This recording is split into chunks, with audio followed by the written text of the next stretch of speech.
मुंबईत मुख्य मॅरेथॉनला सुरुवात झालेली आहे। राज्यपाल सी विद्यासागर राव यांनी मॅरेथॉनला हिरवा झेंडा दाखवला। यावेळी महादेव जानकर, शायना एनसी हे देखील उपस्थित होते। 42 किलोमीटरची ही मुख्य मॅरेथॉन सीएसटी पासून सुरू झाली आहे आणि वांद्र्यापासून पुन्हा सीएसटीला या मॅरेथॉनचा शेवट होणार आहे। दरम्यान हाफ मॅरेथॉन आणि हौशी धावपटूंची मॅरेथॉन संपलेली आहे। या मॅरेथॉनचे महिला आणि पुरुष गटातील विजेते जाहीर केले। या मॅरेथॉनमध्ये देश-विदेशातील धावपटूंनी सहभाग घेतलेला आहे।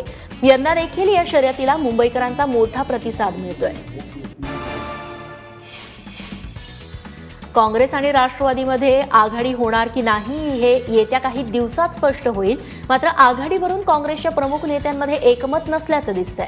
महापालिका निवडणुकात काँग्रेसने राष्ट्रवादीशी आघाडी करू नये असं मत मुंबई काँग्रेसचे अध्यक्ष संजय निरुपम यांनी व्यक्त केलंय। तर काँग्रेसचे आमदार नारायण राणे यांनी महापालिका आणि जिल्हा परिषदांच्या निवडणुकांमध्ये आघाडी होईल असा विश्वास व्यक्त केलाय। त्यामुळे निरुपमांचं वक्तव्य म्हणजे काँग्रेसची भूमिका नव्हे असं सांगायला देखील नारायण राणे विसरले नाहीत। निवडणुकांच्या पार्श्वभूमीवर काँग्रेस राष्ट्रवादीची आघाडीची बोलणी सुरू असतानाच पक्षातले प्रमुख नेते एकमेकांवरती उघडपणे नाराजी व्यक्त करतात। पृथ्वीराज चव्हाणांना नेहमीच राष्ट्रवादी काँग्रेसबद्दल आकस राहिलाय, तर मुंबईतली आघाडी ही संजय निरुपम यांच्या अट्टहासामुळे तुटल्याचं वक्तव्य राष्ट्रवादी काँग्रेसचे प्रदेशाध्यक्ष सुनील तटकरे यांनी केलंय। तर नारायण राणे यांच्याशी चर्चा झाल्यानंतर ठाण्यात आघाडी होणार असल्याचे संकेत तटकरेंनी दिलेत। आघाडी करण्याची आमची मानसिकता असून काँग्रेस राष्ट्रवादीत आघाडीची चर्चा होईल असं काँग्रेसचे नेते आणि महापालिका निवडणुकीचे प्रभारी नारायण राणेंनी स्पष्ट केलंय। तसंच काँग्रेसमध्ये गटबाजी होणार असेल तर त्यांना खड्यासारखं बाजूला करेल असंही राणे म्हणाले। त्याचबरोबर नोटबंदी आणि भ्रष्टाचाराच्या मुद्द्यावरती पालिकेच्या निवडणुकीला सामोरं जाणार असून ठाणे महापालिकेला भ्रष्टाचार मुक्त करू असाही विश्वास राणेंनी बोलून दाखवलाय।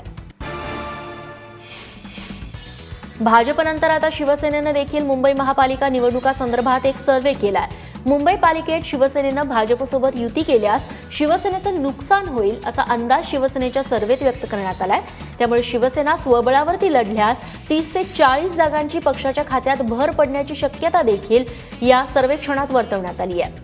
डिसेंबरच्या शेवटच्या आठवड्यात हे सर्वेक्षण करण्यात आलं। दरम्यान युतीशिवाय लढल्यास काँग्रेसला मोठा फायदा होऊ शकतो असा अंदाज भाजपने केलेल्या सर्व्हेनंतर वर्तवण्यात येतोय। गेल्या मुंबई महापालिका निवडणुकीत करून दाखवल्याचा नारा देत सत्ता काबीज करणाऱ्या शिवसेनेनं यंदा आपली टॅगलाईन बदलली आहे। यावेळी शिवसेना मुंबईकरांना डिड यू नो असा सवाल विचारत मतांचा जोगवा मागतेय। या नव्या टॅगलाईनसह तयार करण्यात आलेले पोस्टर्स मुंबईतल्या महत्त्वाच्या ठिकाणी सध्या लावण्यात आले। देवेंद्र फडणवीस हे आतापर्यंतचे अतिहुशार मुख्यमंत्री असून त्यांनी राजधर्म पाळावा अशी खरमरी टीका राष्ट्रवादीचे नेते गणेश नाईक यांनी केली आहे। नवी मुंबई महापालिकेचे आयुक्त तुकाराम मुंढे यांच्या विरोधात नगरसेवकांनी अविश्वास ठराव मंजूर करून तो मुख्यमंत्र्यांकडे पाठवला। हा प्रस्ताव मुख्यमंत्र्यांनी एकतर मंजूर करायला हवा होता, नाहीतर तो फेटाळून लावायला हवा होता। अशा प्रकारे हा प्रस्ताव स्थगित ठेवून मुख्यमंत्र्यांनी लोकशाहीची गळचेपी केली आहे असा आरोप गणेश नाईक यांनी केलाय। राज्यातल्या 10 महापालिका निवडणुकांसाठी मुख्यमंत्री देवेंद्र फडणवीस यांचा चेहरा भाजपकडून पुढे केला जाणार आहे।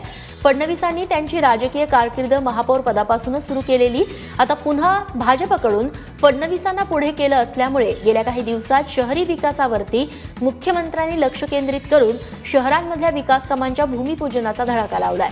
अनेक सभांमधून मुख्यमंत्री केवळ शहरी विकासावरती भर देत असून प्रचारातल्या पुढच्या काळात ते अजून सक्रिय होण्याची चिन्ह आहेत। तमाम अडचणींचा सामना केल्यानंतर अखेर मुंबईतल्या सनबर्न फेस्टिवलचा मार्ग मोकळा झालाय। आज मुंबईतल्या बीकेसी मैदानावरती सनबर्नची धूम अनुभवायला मिळेल। फ्रेंच डीजे डेव्हिड गेटाची म्युझिक कॉन्सर्ट आज होणार आहे। या कार्यक्रमासाठी पोलिसांची परवानगी मिळाल्याचा दावा सनबर्नच्या आयोजकांनी केलाय। त्यामुळे आज दुपारी 11 ते 4च्या दरम्यान बीकेसी मैदानावरती गेटा मुंबईत लाईव्ह परफॉर्मन्ससाठी सज्ज झालाय।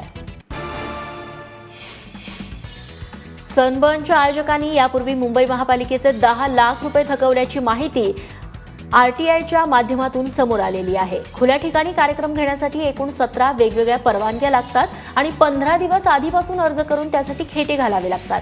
मात्र सनबर्नच्या आयोजकांना रातोरात सगळ्या परवानग्या कशा मिळतात असा प्रश्न आरटीआय कार्यकर्ते अभिजित पाटील यांनी उपस्थित केलाय। नालासोपाऱ्यातील शिवसेनेचे नगरसेवक धनंजय गावडेंसह 13 जणांवरती जमीन खरेदी प्रकरणी गुन्हा दाखल करण्यात आलाय।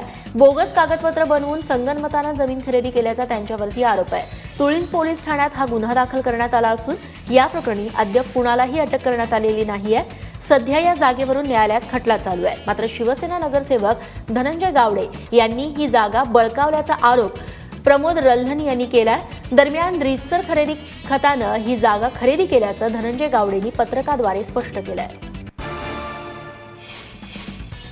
भाईंदरमध्ये 4 वर्षाच्या मुलीवरती सामूहिक बलात्कार करून तिची हत्या केल्याची घटना समोर आली आहे। भाईंदरच्या गोल्डन नेस्ट परिसरातील आझाद नगर परिसरातून पीडित मुलीचं 9 जानेवारीला अपहरण करण्यात आलं होतं, तर 12 जानेवारीला एका नाल्यात या पीडित मुलीचा मृतदेह सापडला। पोलिसांनी या हत्येचा तपास केला असता बलात्कार झाल्याचं उघडकीस झालं। पोलिसांनी या प्रकरणी 3 जणांना अटक केली असून 1 जण अजून फरार आहे। पीडित मुलीचे आरोपींपैकी एकाच्या घरी येणं जाणं होतं। 3 आरोपींनी याचाच फायदा घेत चॉकलेटचं आमिष दाखवून पीडित मुलीचं अपहरण केलं होतं।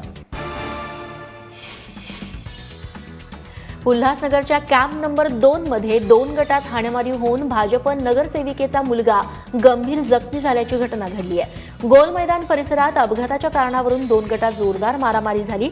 या घटनेत 3 जण जखमी झालेत। या जखमींमध्ये भाजप नगरसेविका मीना कौर यांचा मुलगा गुरदीप सिंग कौर उर्फ बॉक्सरचा देखील समावेश आहे। दरम्यान आपल्या कुटुंबाविरोधातलं हे राजकीय षडयंत्र असून आगामी निवडणुकांच्या पार्श्वभूमीवरती हल्ला झाल्याचं गुरदीपचे वडील अजित सिंग यांचा आरोप आहे।